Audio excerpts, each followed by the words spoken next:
comment conserver tes convictions personnelles à partir du moment où tu les partages avec un collectif et passer du je qui porte cette vision au nous qui la met en place sur le territoire?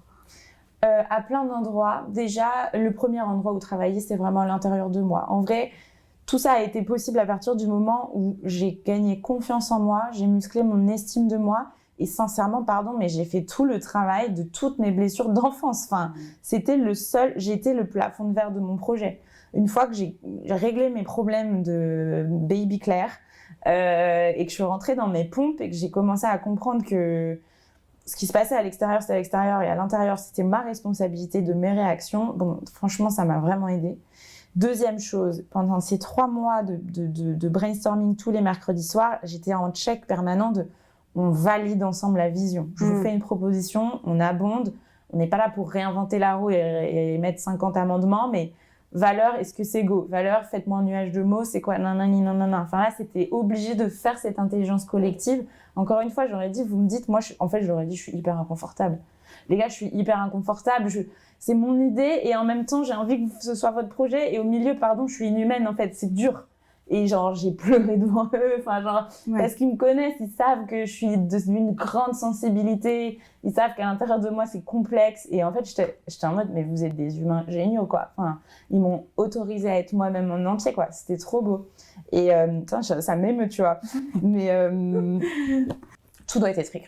C'est quoi les valeurs? C'est quoi le go-no-go? C'est quoi la vision? Pourquoi on se bat? Et si un jour il y a un problème, il y a un bug, et ben on repart au truc. Ouais. Et tout le monde signe la charte. Et t'as signé la charte, et si t'es hors charte, bah c'est non en fait. Et donc tu délimites en fait le périmètre, le cadre. Il faut que ce soit cadré. Ouais, tout à fait. Et cette charte-là, tu la partages avec des nouveaux entrants, des nouvelles personnes qui veulent... c'est pour tous les nouveaux entrants? Charte de nouveaux membres. Et quand tu veux devenir bénévole dans l'asso, charte de bénévole. Là, aujourd'hui, ce nous, j'entends tout ce collectif, a la voix pour partager, justement, prendre les décisions en collectif, partager à la vision qu'ils ont envie de porter, etc. Comment tu parles d'eux? Parce que c'était aussi un sujet qu'on voulait aborder avec toi, c'est qu'aujourd'hui, tu as ton individualité qui porte la voix aussi, tous les messages et tout ce projet-là. Et comment toi, tu valorises tous les gens qui sont derrière toi aujourd'hui? Bien sûr. Alors, pour la gouvernance, pour le coup, nous, on a quand même choisi un truc un peu classique où il y a un bureau. Et donc, c'est pas non plus 100% gouvernance partagée. On a des personnes qui sont formées à la gouvernance partagée dans les bénévoles, à la facilitation, aux méthodes de Fertile, par exemple, à la PACO, etc. Donc, tout ça, ça cohabite avec un héritage de gens du bureau qui sont plutôt issus de... moi, c'est plutôt en mode BDE, ma réflexion. C'est comment on invente des bureaux qui, tous les 2 ans, se renouvellent. Parce qu'on est un truc de jeunes, donc idéalement, ce serait bien qu'il y ait des jeunes dans le bureau. Et du coup, je suis plus en mode gouvernance. Plus c'est intense. Du coup, 2 ans de mandat. Enfin voilà, ça a été mon choix. J'ai dit aux personnes qui voulaient pitcher ou proposer plus de gouvernance partagée, pas de souci. Juste, ça va être de la conduite du changement. Dites-vous qu'on part de là. Si vous voulez aller là, va falloir nous emmener gentiment mais sûrement plutôt que de nous dire qu'on est des gros méchants dans notre bureau et qu'on est les patrons d'un. Donc ça, c'est pareil, on se tapait dans les mains avec les personnes qui veulent nous amener à plus de gouvernance partagée. De mon côté, en tant que présidente, je suis complètement inconfortable, donc je sors de la présidence. Je vais devenir présidente d'honneur parce que je pense que mon rôle, il est à côté. Mon rôle, il est de mettre en lumière ces pépites brillantes, d'appeler mes potes journalistes, enfin mes potes journalistes MDA, mais d'appeler les médias, de continuer à pousser les gens, de les mettre sur des tables rondes, etc., mais pas à gérer, en fait. Je suis pas la meilleure à gérer. Et j'aime empower, j'aime coacher, j'aime révéler. Et du coup, j'ai décidé de faire ce pas de côté pour permettre à chacun dans le bureau de monter à un endroit où il n'y a pas l'ombre de Claire. Parce que moi, des fois, j'ai l'impression que je reste quand même un peu en mode, on espère que ça plaira à Claire. Non, en fait, je veux plus ça. Enfin, à un moment, si tu décides de donner un bébé, faut le laisser grandir et sortir, quoi. Et donc, ça a été ça, mon intuition. Et donc, annoncer que j'allais sortir de la présidence et trouver les remplaçantes et constituer un bureau adapté et construire une vision et annoncer cette vision. Et voilà, tout ça, c'est en cours en ce moment et c'est... Franchement, j'adore, quoi. C'est hyper beau. Enfin, des fois, je me dis, waouh, c'est la chance d'avoir fédéré une communauté de belles personnes.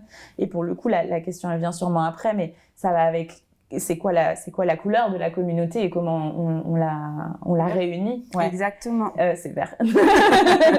et les valeurs, quoi. Enfin, quand il y a des gens qui partagent les mêmes valeurs de bienveillance, mais que c'est pas un mot bullshit, que c'est juste une manière d'être au monde, d'être gentil. Oui, pardon, la base. Genre, où sont les autres? Bah putain, la vie est quand même plus facile. Hein.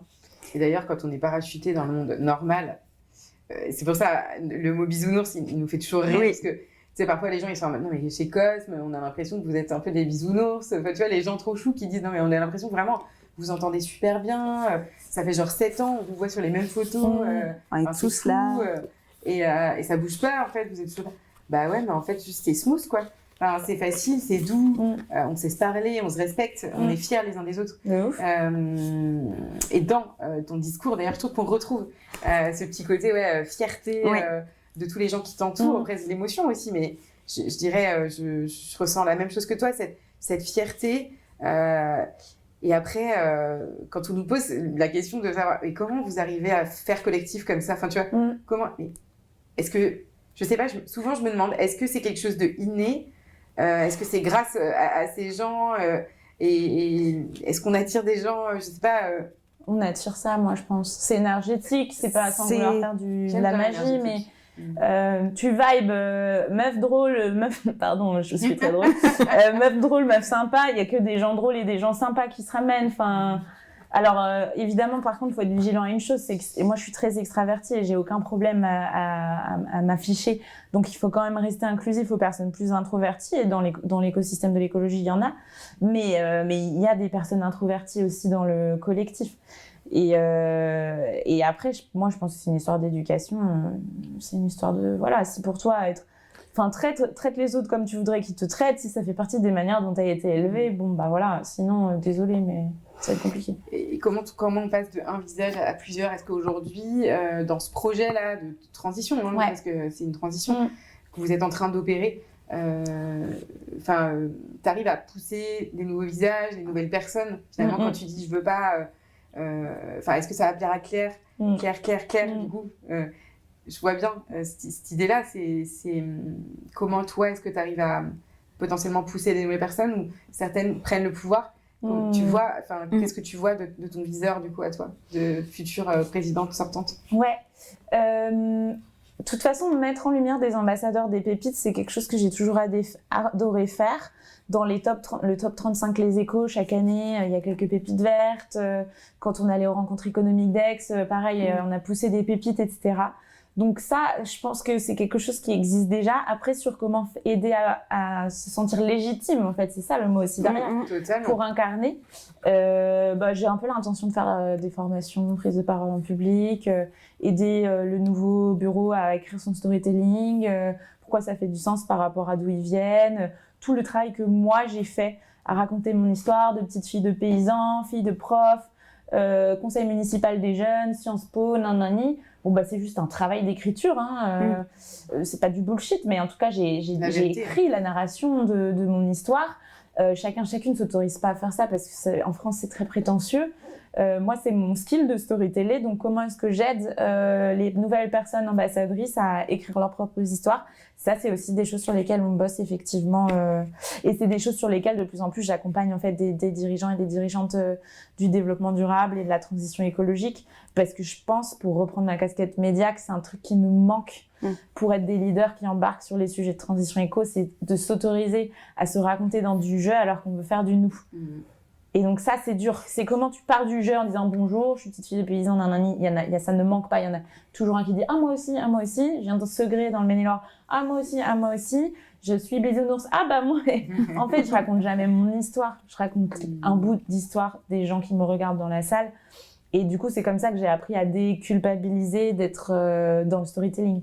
Et mon objectif, c'est d'aider les membres du réseau qui le souhaitent à pouvoir faire la même chose avec eux.